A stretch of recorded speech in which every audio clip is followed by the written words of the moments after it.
so long ago. We're eulogizing him. Joined on the phone line by showbiz impresario Francis Doku. Good morning, sir. Good morning, Johnny. How are you, sir? By grace, Johnny, I'm fine. Great. I'm fine. Daddy Lumba is gone, but his memory lives on. What do you have to share about Daddy Lumba? What do you remember? You've written a plethora of articles and reviews, but what do you remember? What's striking for you?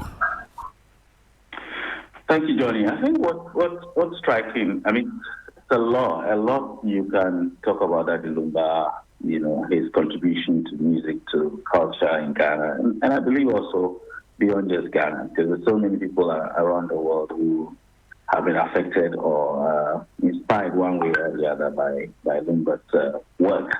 So there's a lot that one can say about Daddy Lumba. But I think one thing that comes up very strongly, I recall, is the very late 90s, early 2000s when Lumba released Abiwa. You know, he had been doing a lot before then, from when he started the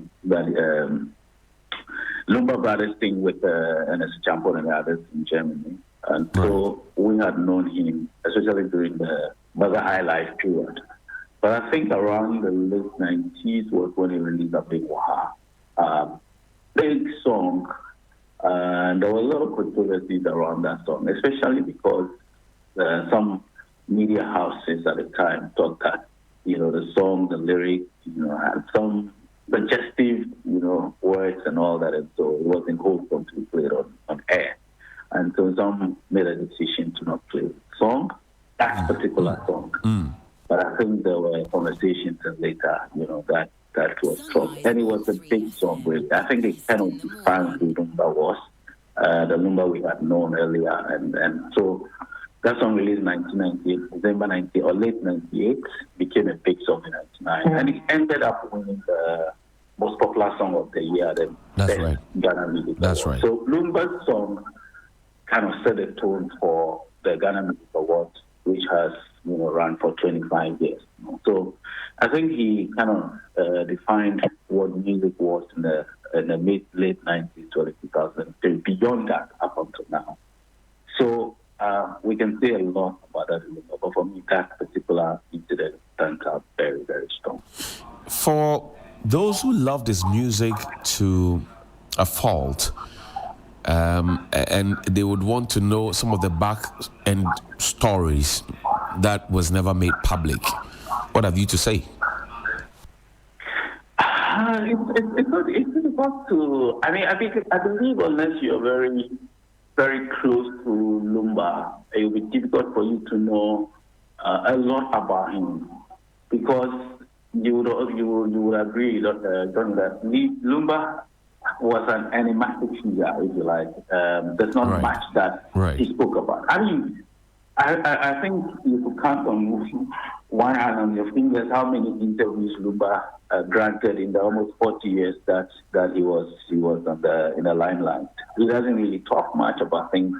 If issues happen and you talk about Lumba, he will not come to defend, he will not come to explain to anybody that this was his side of it and all that. I mean, if you recall, there's been a lot of controversies during the period. Every year they said that Lumba is there with Ampong, you know, with everybody. But you never hear Lumba come to say anything to explain. So I think that he created a certain, you know, public image of himself that, well, I don't explain things and I don't say things. So even though you hear rumors about things happening and all that, Lumba will not explain. So it's difficult to say if you're not very close to him that these are, you know, things that happen. But I think most of what he wanted us to know were the things that we knew, beyond which it's difficult to know what will be best. And I think what we enjoyed really was his music, his craft, you know, and the fact that he touched on so many subjects, from gospel to funeral to real life situations to so many things. So for me, I think that's probably what we know. But things behind the scenes is difficult unless you're very, very, very, I believe, close to him. For the young musicians who want to rise to the heights that Lumba climbed, what would you have to share with them that they need to observe and pick from the legacy of Daddy Lumba? I think the one thing is about creativity. I heard him say in one of very, very rare interviews that sometimes you need time to create the kind of great work that you want. He mentioned that there's some music that will take you about 6 months for you to create it properly and come out with it. There's some music he mentioned that you could take you about 2 years to be able to create and come up with the kind of product that you want. So I think it is not to be in a rush. If there's any advice, it is not to be in a rush to create music. I mean, lately we listen to music that, you wonder what process that music went through, because the quality of the sound, and all that. It's like people just finish demos and then they put it out there. Unfortunately, we don't go through the process of what the likes of Lumba went through in the 90s, 80s, early 2000s, because there are different peer mechanisms before your music comes out on the radio or it goes on the LP, and all that. Now people just do something and then they put it on the internet. So there's really no quality in some cases of the kind of music that come out. And I think that the lesson from Lumba is that you have to make sure that you go through the process and create very good, lasting music. Now we're enjoying this music, and I believe Johnny will continue to enjoy it for so many years to come, because they took time to create the music. So I think our advice to young people is that if you're creating creative work, it needs to be done properly, and so take time and let it grow properly without just releasing it to the public. I'm grateful for your time, Francis Doku, tourism enthusiast and showbiz impresario. We're happy to have spoken to you this morning. Thank you so much, John. Great. And from one great to go to another, that's next on the line is Rex Suma, prolific musician, international star, and the headline senior boy at the Black Star Experience. Good morning, sir. Thank you for your time. Good morning. We have lost a legend. What have you to say, sir? Good morning to your listeners. This is a big blow because in Ghana, you cannot talk of 3 musicians without mentioning the name of my brother Charles Kojofosu, a.k.a. Lumba. His impact on the music ecosystem is something that will remain for a very long time to come. So to me, Ghana has lost a major icon, because for the past 30 years, Lumba has churned out hit upon hit upon hit. If we're talking about people who have sustained Highlife, the Highlife genre, Lumba cannot be an outsider. He's actually a front runner. So we have really lost a legend. But one thing that consoles me is the fact that he's left a lot of work that the future generation will always use as a reference point. So to me, that's the most important thing. The subject matter that you spoke about, Highlife, are we letting our guards down? What should we be learning from Lumba so that we preserve the Highlife as part of our heritage and our culture? What do you have to say? Yeah, I believe that it behoves on all of us to ensure that Highlife remains the center piece of our music ecosystem. And thankfully, I think September or thereabout, UNESCO is even making Highlife part of the heritage. And it's very important that we create something, either some kind of hall of fame or a museum or something for Highlife music and its legends. So it is very, very important. Highlife can never be taken away from the Ghanaian cultural system in relation to music. So to me, if you go back to the history and the genesis of Highlife, it is something that there isn't a song that has become a major hit in Ghana that doesn't have at least 80% of Highlife elements in it.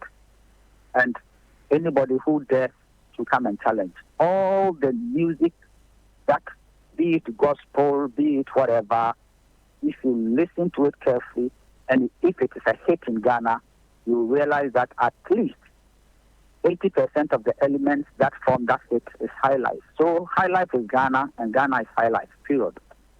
Let's talk about Lumba and what he could possibly help, or his memory would have helped, or it will help, let me put it that way, regarding the Black Star experience that we want to trumpet to the entire world. So, Lumba's style of music gives Ghanaian identity. So it completely aligns with the Black Star experience, because the mandate of the Black Star experience is to rebrand Ghana through culture, arts, and tourism, to put our best foot out there, to redefine the Ghanaian identity. And you cannot redefine Ghanaian identity without Ghanaian music or Ghanaian cuisine or Ghanaian fashion and Ghanaian culture. So in relation to Lumba's endeavor, which relates to music, he held on to Highlife till the last verse. So to me, Lumba signifies the Black Star experience and what it's off to do. We're grateful, Mr. Rex Omar, a musical colossus. Thank you for speaking to us. Thank you very much. Great. Let's go on to another prolific journalist, veteran, senior at that, Mr. William Aseidu, who manages the newsroom for Onya Group, Onya TV, and Onya FM. Good morning, Chief. Thank you for your time. Good morning, Johnny. How are you? I'm learning. Now, this morning we are celebrating Daddy Lumba, remembering him and eulogizing him, even though our spirits are low. But what have you to share with your many years of journalistic experience, especially within the entertainment space? What do you remember of Daddy Lumba? First of all, I would like to send my deepest condolences to the family and, of course, to the whole arts, entertainment, and, if you like, tourism industry in Ghana. I met Daddy Lumba personally about 23 years ago. That was in 2002, if I remember, when he was doing his first major concert in Ghana. Right. Known as, I think it was dubbed Lumba Through the Years. And I was the publicist for print, because, Johnny, at the time there was no, if you like, social media. That's right. And radio and TV, the arts writers were very limited. Myself, Nana seniors like Nana Benny Datson, Michael Crabb, Adukwe Moffat, Ninlai Kole, John O, Adwa Sewa Bonsu, and the rest. I mean, these were the arts writers in the system. And of course, you could only read about the stars in the Mirror or the Spectator or in graphic showbiz then. And so Akusha Puni, who was a Miss Ghana, I think second runner-up, first runner-up, was on that project. So she engaged me to help the team with publicity, and that's how I got to meet Daddy Lumba for the first time. Right. I didn't even know he was living in my neighborhood at Tantra Hills then. I see. Yes, and I didn't know he was in my neighborhood because he usually would not come out, and a lot of the time he was in Germany. And so people knew that that was his house, but you wouldn't see him. And so we did what we had to do, and the show was a big one. I mean, even the patrons were angry with organizers because the venue was just, I think it was the conference center or not the theater. One of them, I'm not how to refer to the story. People were actually all over the place. I mean, I even lost my phone during that concert. So that's how I met him. And then later, I had the opportunity to sit with him, and I'm happy to say that he gave me the opportunity to literally profile me. He told me his life story. And we arranged to meet at his Tantra Hills house at 6 o'clock p.m. we got to do the interview around 11 p.m. The best in the morning. over a bottle of Napoleon. And when I got to Lumba's house, I Right. had always seen him from afar and humility and everything. But when I entered his living room, the humility that I saw in him was literally before me. When he had his, living room set up with sofa and everything, but Lumba had a mattress on the floor of his living room, and that's where he would lie or sit. I see. And the details of that interview will come out later, and maybe on my platform. I hear you. I hear you. And when we finished the interview, he said he was going to give me a gift. And you know what he gave me? He gave me a photograph of himself, a baby photograph of Lumba wrapped in napkins and safety pin. You know that I remember safety pins. Yes. There were no. There were no diapers. You had to wear safety pin with cord sheets and rubber pants. And I asked him, "Can I publish this?" He said, "No, why not?" And I was shocked. So I still have those prints, with me. And maybe when I get on, I hear you, William. I hear you. And we are celebrating him. We're grateful. All those. So that's how I interacted with Lumba. And of course, when he releases albums, we also pick tips and review. And I remember myself on Group FM, right, debating Abinwaha whether it's now at Doom FM or not, and that kind of thing. Right. So there are a lot of things that I did with the Lumba team, his managers. I thank you. The rest of them. I thank you for your time this morning. William Aseidu is an editor here at Media General. We're grateful that you could speak to us this morning. Very well. Thank you so much. Let's go to the president here and speak with the Chief Servant of Diaspora Affairs at the Office of the President, Mr. Kofi Doku, long-standing broadcaster and a man who also makes some very good clothing and also takes delight in the entertainment and tourism industry. Mr. Doku, good morning to you. Good morning, Mr. Hughes. How are you? I'm still alive and learning, small. I know. And I'm glad you're greater than Accra. Good to hear from you. And Great to hear from you, brother. I know how you loved Daddy Lumba and how you played his music and how you plied your trade with great felicity of style. Yeah. But now he's gone. What memories do you have? Well, my memories are quite different from many people. My memories are from way back as a teenager when I, literally spent a lot of time with him whenever I was on vacation, selling cassettes for him at a shop opposite Okainshi where they had the MCTU back in the day. Right. He had this cassette shop, so we sold CDs and cassettes whenever I was on vacation. And they would account to despite at the end of the day. My memories go back to when he would release songs and we'll go through all the recordings and then select whatever he was going to put out. My memories go back to staying up all night and, putting banderoles on cassette. Do you remember banderoles? Right. My memories go back to spending time with him in the studio at Cage Studios, with Charles Amwa recording in Awudome. I see. Spending nights with Willie Roy in the studios in Tema. Right. The late Willie Roy. When I was... Let me tell you something. Tell us. So, let's hear you. I was working with KDS, right, owned by KKD. Right. Before the formation of Sunshine Radio. That's Choice FM. We transmit, we refer to Choice FM. Exactly. Great. And then left and was working with Adiva. Do you remember Adiva? It was a shirt shop. I remember her. Right. Yeah. So one day, Lumba had an interview with Vibe FM. We went for that interview. And we're driving back home to Dome.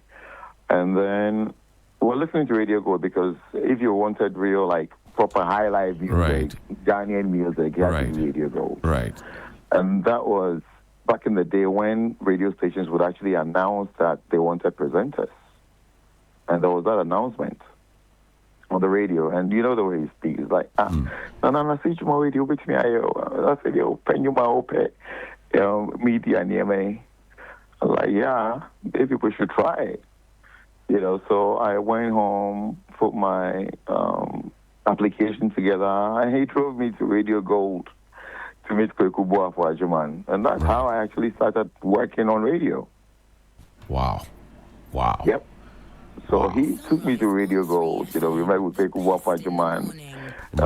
Turned in my application, went for an interview, and this is how far I've come. So the foundation of my work in the media, was actually laid by Daddy Lumba.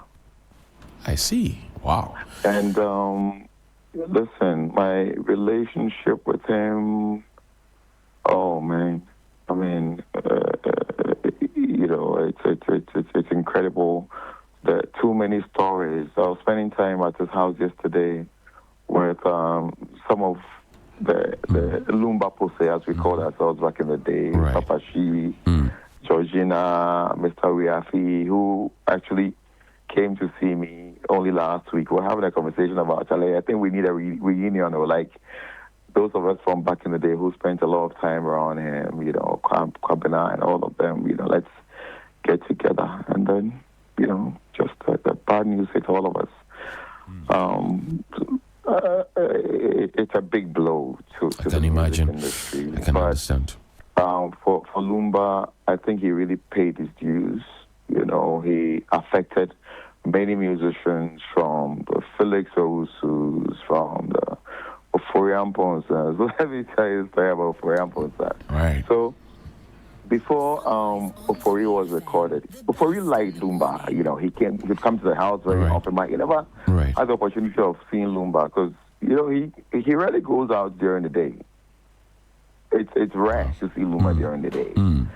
And Ofori would come and sit at the gates, and, you needed Papa's permission to open the gates to allow someone in. Whoa. Somehow, Ofori was able to give us some of his demos, so Papa got to listen to the demos and thought, oh, this guy was cool. So Ofori was allowed in to come sit with us, look at the way forward for him as a musician. And these conversations always went with a bottle of something.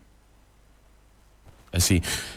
Before I let you go, I want to know, because you run the diaspora affairs at the Office of the Presidency, how well Daddy Lumba sold Ghana to the rest of the world. Let's talk about that.